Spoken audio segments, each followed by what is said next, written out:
Hello everyone, आप सभी को मेरा प्रणाम। जय श्री कृष्णा, राधे राधे। आज हम एक कहानी के विषय में बात करेंगे। ये भी रविन्द्रनाथ टैगोर की कहानी है, अनमोल। इसमें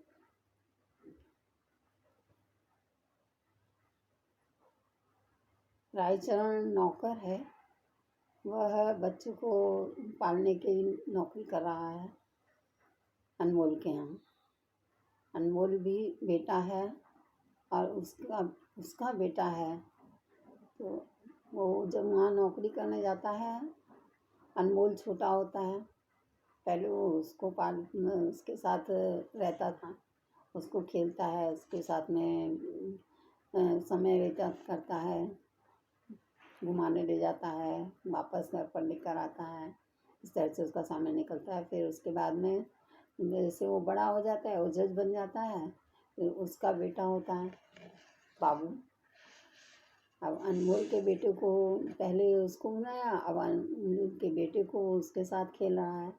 उसको एक दिन वो बच्चा बड़ा हो गया, उसने कहा कि मुझे घूमने जाना है। बारिश हो रही थी, बारिश बंद हुई तो ज़बरदस्ती करने लगा और रायचरण जो है उसको लेकर गया घुमाने के लिए। लेके गया तो वहाँ घुटनों घुटनों तक पानी भरा हुआ था और बाजू में एक पद्मा नदी बह रही थी। वो वहाँ जाकर के जैसे पहुँचा तो जिद करने लगा। उसको वहाँ फूल दिखाई दे गया, फूल का गुच्छा। कहा मुझे फूल चाहिए तो कर लाओ। अब वो छोटा बच्चा है और वो फूल तोड़ने जाएगा, कल वो गाड़ी से उतर गया तो क्या होगा। लेकिन उसके साथ में वही घटना घटती है, उसको ज़बरदस्ती करता है तो उसको फूल तोड़ने जाना पड़ता है। वो जैसे फूल तोड़ कर लेकर आता है, उतनी देर में तो बच्चा उतर कर और पद्मा नदी के पास एक छड़ी लेकर के उससे खेलने चला जाता है। और वो वहाँ से चिल्ला रहा है, बाबू बाबू बाबू। और वो घुटनों घुटनों पानी के अंदर फंसा हुआ है। वहाँ से निकल कर जब तक आता है तब तक बच्चा गायब हो जाता है। वो पद्मा नदी के उसकी शरण चला जाता है, बह जाता है उसमें। तो उस समय जब वो उसको देखने के लिए उसके घर परिवार के लोग आते हैं, बहुत देर हो गई अभी तक नहीं आया, क्या बात है। तो जब आते हैं तो उनको पता लगता है तो वह पद्मा नदी के किनारे सब लोग आकर ढूंढने लगते हैं। टीम की टीम आती है ढूंढने के लिए, लेकिन बच्चे का पता नहीं लगता है। मतलब फिर उसकी जो पत्नी है अनमोल की, उनको ऐसा लगता है कि यहाँ पर एक इनके गांव के लोगों की बहुत सारी टोली आई थी, वो जो बजा कर के घूमते हैं, तो इसने कहीं हमारे बच्चों को बेच तो नहीं दिया। उसके मन में ऐसे विचार आते हैं तो वो उसको डांटती है, फटकारती है। घर आने के बाद में उसको पूछती है, सच सच बता दो, मैं आपको बहुत कुछ दे दूँगी लेकिन मेरा बच्चा मुझे दे दो। तो वो बोलता है, मालकिन मैंने ऐसा कुछ नहीं किया है, मैंने आपके बच्चे को नहीं बेचा। वो उस समय इस तरह से कहता है और बाद में वो फिर वहाँ से सर्विस छोड़ करके और अपने घर को चला जाता है। जब गांव जाता है, गांव जाने के बाद में उसकी पत्नी भी जो है वृद्ध हो चुकी होती है और एक उसकी बहन वहाँ साथ में रह रही है। वहाँ पहुँचने के बाद में उसको पुत्र रत्न की प्राप्ति होती है। जब पुत्र रत्न मिलता है तो उसकी पत्नी भी खुश हो जाती है, लेकिन कुछ समय भी उसके साथ नहीं बीतता, उसकी पत्नी शांत हो जाती है और एक उसकी बहन साथ में होती है। उसकी बहन और रायचरण मिलकर उस बच्चे का पालन पोषण करते हैं। अब वो इतना शरारती है कि उसको हर पल उसको अपना बाबू दिखाई देता है। मतलब वो अपना बेटा नहीं समझ देखता है, लेकिन उसमें वो अपने मालिक के बेटे को देख रहा है कि ये तो उनका बच्चा है, इस तरह से करता है, ये ऐसी शरारत करता है, ये ऐसे करता है, ऐसा करके वो पूरा ध्यान उसका वहाँ चला जाता है।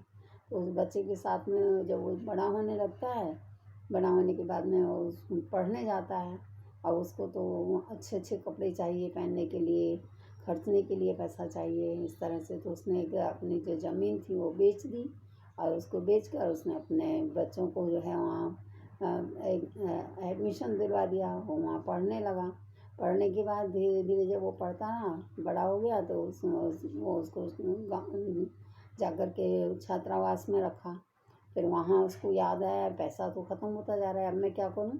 तो उसने उठा करके उसको एक दिन कहा कि फलन आप यहाँ पर रुको, सबके साथ रहना, मैं ज़रा कुछ काम है गांव जाकर आता हूँ। एकदम उसको एक युक्ति ध्यान में आई कि मैं अपने मालिक के यहाँ जाता हूँ, अनमोल के यहाँ, और उनको बताता हूँ ऐसा ऐसा है, तो इनको वहाँ छोड़ दूँगा।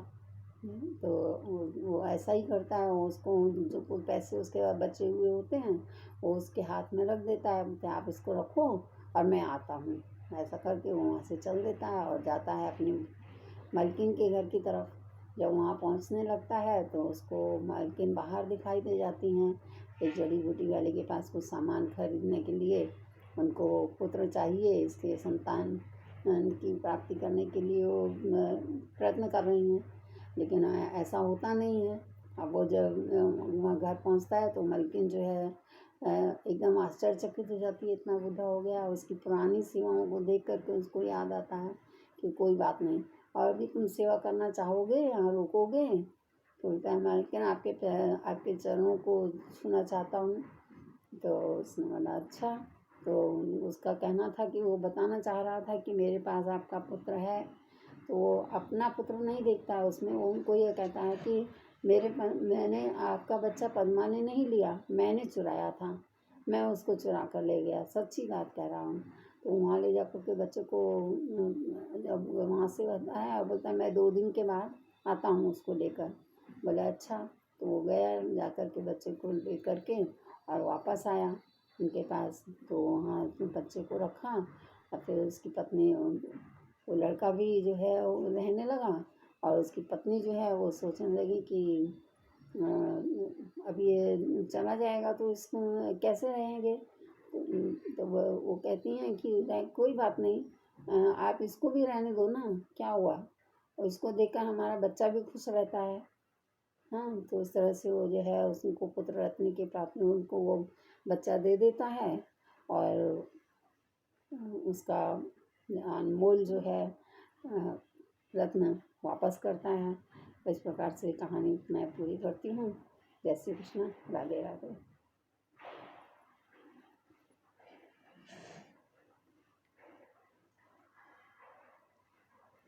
मनुष्य गलतियाँ तो बहुत करता है, लेकिन उसको पकड़ कर नहीं बैठना चाहिए। मेरे बच्चे जहाँ भी सुन रहे हों